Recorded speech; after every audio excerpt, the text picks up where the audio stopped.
Hello everyone, I'm Chair RM.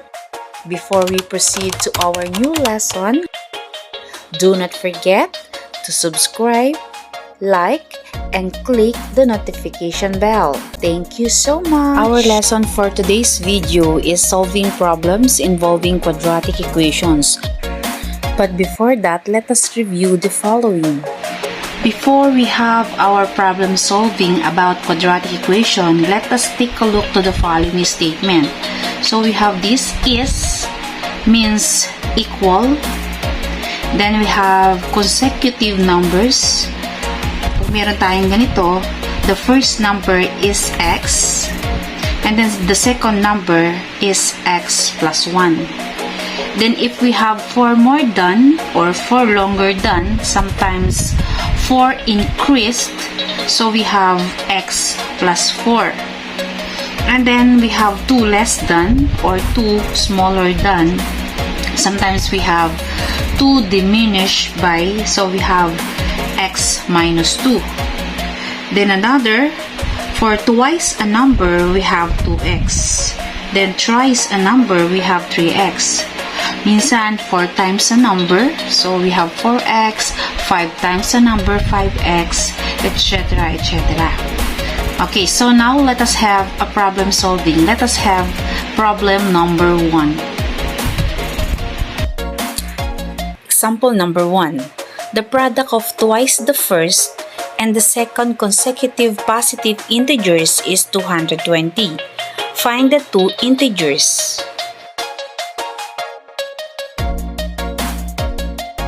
Let's start our solution by representation. Okay, so we have let x equals the first integer, while x plus 1 equals the second integer. And then because we have the product of twice the first and the second consecutive positive integers is 220, so we have 2x parenthesis x plus 1 equals 220 as their product. Now let us write the following given into equation. So we have 2x parenthesis x plus 1 equals 220. So using the distributive property of equality, so we have 2x times x, so we have 2x squared. Then 2x times 1, so we have 2x. Then transpose positive 20 to the left side of the equation, so it becomes negative 220. And then after that, simplify the result. So to simplify, divide the whole equation by 2.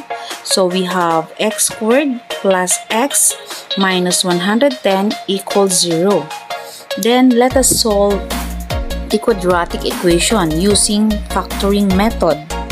Okay, so we have the factors or the two factors of x squared plus x minus 110 equals 0 is x plus 11 and x minus 10.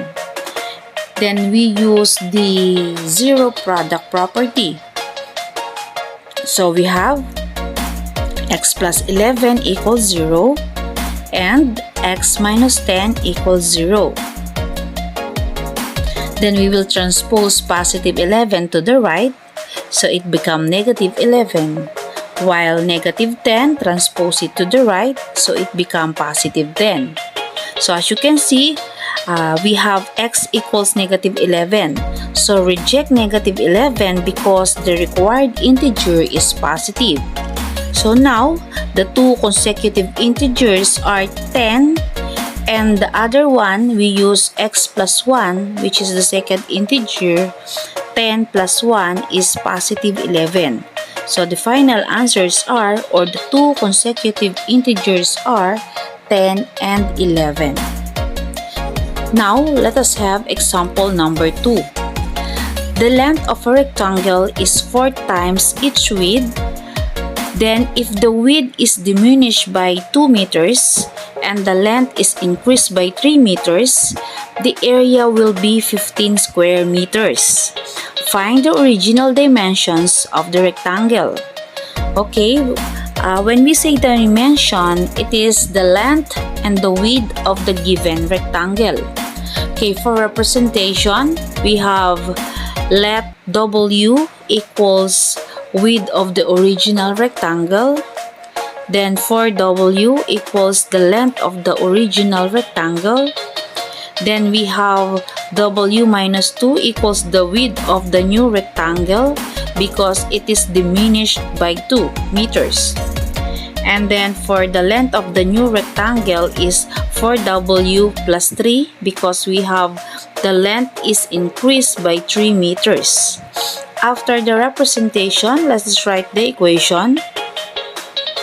So we have the formula area is equal to length times width, and then we will substitute the value of area, which is 15. Then equals the length is 4W plus 3. Then multiply to the width of the new rectangle, which is W minus 2. And then of course, using the FOIL method, let us simplify 4W plus 3 and W minus 2. Let us multiply the 2. We have 4W squared minus 5W minus 6. Okay, for solution, we have 15 equals 4W squared minus 5W minus 6. Okay, or let us write it into the standard form. So we have 4W squared minus 5W and then minus 6 minus 15 equals 0. And then simplify. So we have 4W squared minus 5W minus 21 equals 0. Now let us factor the quadratic equation. So the factors are, we have 4W plus 7 and W minus 3. Okay, again, using the zero product property, let us separate the two. We have 4W plus 7 equals 0. Then the other one is 4. Again, the other one is W minus 3 equals 0. And then transpose this one, the positive 7 to the right, so it becomes negative 7. And then we will divide it by 4. So the answer is W equals negative 7 over 4. While the second value of W is W minus 3 equals 0, transpose it negative 3 to the right side, so it becomes positive 3. So we will reject negative 7 over 4 since there is no negative dimensions, or dimension rather. So the original width is 3 while the original length is 12 because we are using the length of the original triangle, which is 4W. So we have 4 times 3, we have 12. So the original length is 12 meters. So the answers are, the width is 3 meters while the original length is 12 meters. Okay, so let us have another example. Example number 3. A rectangular table has an area of 27 square feet and a perimeter of 24 feet. What are the dimensions of the table? Let us have representation. The product of the length and width of the rectangular table represent each area. So we have length times width is equal to 27, or we have 27 is equal to length times width. Also, twice the sum of the length and the width of the table gives the perimeter. So we have 2 length plus 2 width is equal to 24. If we divide the both sides of the equation, 2 length plus 2 width equals 24 by 2, then we have the resulting equation, length plus width is equal to 12. Okay, so let us use the equation. We have x squared plus b over a x plus c over a equals 0. Okay, so let us substitute the sum, which is 12, and then the product, which is 27. The sum is b over a and the product is c over a. But do not forget that the formula for the sum is negative b over a. So let us write this one. We have x squared plus, we have negative 12 x plus c over a is 27 equals 0. Then simplify the result. So we have x squared minus 12x plus 27 equals 0. Now let us solve the resulting equation using any methods or using any of the methods of solving quadratic equation. For this example, let us try the factoring method.